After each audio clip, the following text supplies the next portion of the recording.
Hi, everyone. I'm Linda Welbrock, the CEO and founder of Leading Women Entrepreneurs and the New Jersey Force for Change Awards for 2020 during COVID. And we have Alma DeMetropolis here with us today, the managing director of JP Morgan Chase. And she has been a force for change in the state of New Jersey. We all know that money is the fuel to all of our goals, and restarting the economy is so important, especially during this time. So we're incredibly honored to have Alma here with us today. Welcome, Alma. Thank you, Linda. I appreciate you having me today. Thank you.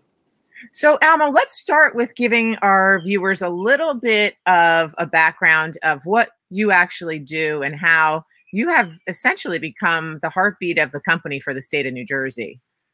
Thank you so much, Linda. I appreciate that. So I have a couple of roles here at JP Morgan Chase. First and foremost, I am responsible for our private banking wealth management business here in New Jersey. And essentially what that role is, we help our clients with a couple of things with respect to their wealth planning goals.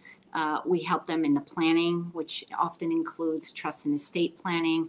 We help them with the investing side of their balance sheet. We help them with the liability side of their balance sheet between borrowing. And finally, we are a bank. So we help them with their day-to-day operating needs. So that's the primary role.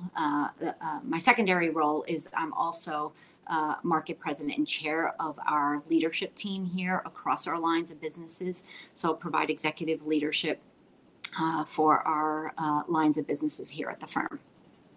Great. Well, I know you spearheaded the center of New Jersey, and so we are so honored to have you here and learn more about some of the things that you've specifically done around COVID. And I understand that you are on the Governor's New Jersey Restart and Recovery Council, and I'd love for you to share how that experience has unfolded for you.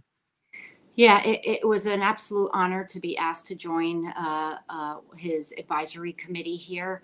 I'm on the Professional Services Committee, and we meet weekly to try and give the governor and his immediate team guidance and support on how he's planning to initiate the restart and the recovery process here in New Jersey. And so, in fact, as soon as we're done here today, I'll be heading over to the Community Food Bank to meet with the governor, as I'm on the board there as well. That's incredible. I'm glad that, we got to interview you first, and then I'll look on his live stream and see you there next. So let's talk about how you have been able to assist and help New Jersey businesses through this incredibly difficult time. Yes, it totally has been a very difficult time for businesses. As one of the large banks here in the United States, we participated in the PPP program within New Jersey. We had around 9,000 loans for a total sum of about $1.2 billion. And almost half of those loans were for companies that had 5 employees less, and as an average size of those loans of $40,000 to $50,000. And so we try to do as much as we can in a very short period of time. And we try to do our best and continuously trying to do our best to help small businesses get back on track. Yeah, I know some of those programs have been the lifeline for many of the businesses in New Jersey. So I applaud you on your efforts, and we will see how this unfolds. And I think everybody is just doing their best to navigate through this, and all the resources are much appreciated. So thank you for that. Let's talk about, you are involved on so many different boards. I think the Liberty Science Center, the Community Food Bank, the New Jersey Community Food Bank, and NJPAC. How has your involvement in some of these organizations changed because of COVID? Yeah, I mean, actually, I think each of those organizations have adapted and have been trying to deal with the situation at hand. Obviously, the Community Food Bank, we are working endlessly and overtime to try and get food to people, because the need has actually grown quite a bit and substantial. So that's been very active for all of us there at the food bank, and the staff and all of our volunteers have just been doing a phenomenal job, in addition to all the partners that have been supporting us. It's great to see New Jersey come together when the time of need is there. Obviously, Liberty Science Center, we are in our stages of trying to prepare for an opening and making sure that it's safe for families and for children. And so working side by side with Paul Hoffman, and who's the CEO, and working to make sure that we do the best that we can under the government's guidance. And then finally, New Jersey Performing Arts Center.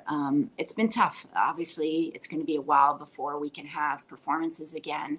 And so we're trying to manage through that, trying to move towards virtual, both in Liberty Science Center as well as NJPAC, virtual education and engagement with the community. And so we're monitoring things very carefully.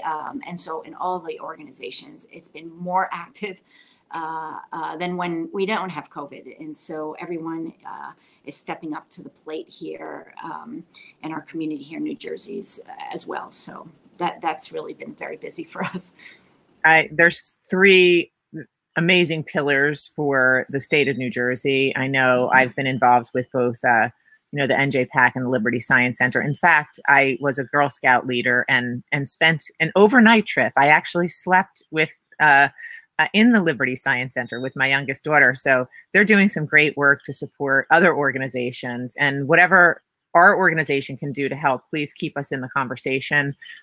We'd love to be involved in again, moving everyone forward in a positive way.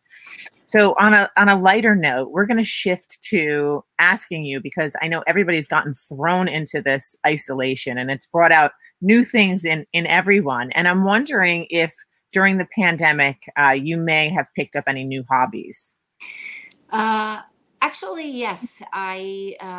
I've actually picked up a lot more biking and hiking, and that has been great. I've always, I've started to return back to work, and I now bike to work. So that's about a 5-mile bike. So it's great. I bike to, bike back. So there's, a 30-minute exercise twice a day without even trying. So that's been terrific, and always doing my daily walks bright in the morning, in the evening, in the weekend. So trying to stay as active as possible. So those are from a physical side, trying to maintain mental wellness has been really important. And then finally, I actually start picking up reading a lot more books. I was always a big reader of daily news, daily papers, everything related to our industry, but picking up some interesting books along the way. I love it. I believe it or not, I used to live and work in Germany, and it was fascinating for me to see how everybody biked to work, bike to and from, and I miss that. It's such a great way to start the day and then to get your body in shape. So I wish I might take you up on that idea and start biking again too, because it's been quite a while. But it has been such an honor to speak with you today, Alma, and we can't wait to celebrate and recognize you and your company and all the good work that you're doing on November 2nd as a Force for Change honoree in our financial services category. And again, congratulations, and we'll see you on the 2nd. Thank you so much, Linda. I'm humbled by the honor. Thank you so much, and all for New Jersey getting into a better place. So thank you. Have a good day. Absolutely.